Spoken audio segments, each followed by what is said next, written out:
How print on demand works. The process of pod is relatively straightforward. It typically involves the following steps. Design creation. The first step in the pod process is creating the design for the product.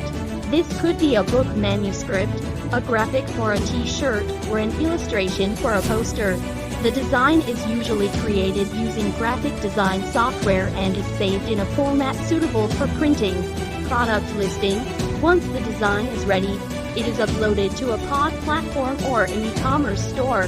The seller creates a product listing, including details such as price, description, and images. The product listing is then made available for purchase. Order placement. When a customer places an order for a pod product, the order details are sent to the printing facility. Unlike traditional manufacturing, the product is not pre-made. Instead, it is only printed or produced after the order is received. Production.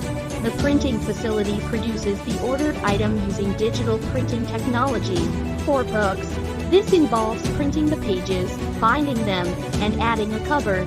For apparel, the design is printed onto the fabric using techniques such as direct-to-garment (DTG) printing. Shipping.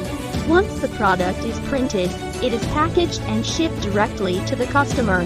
The seller does not need to handle the product, as the entire process is managed by the pod service provider. Payment processing. The seller receives payment for the order, minus the cost of production and shipping. This allows the seller to profit without the need for large upfront investments.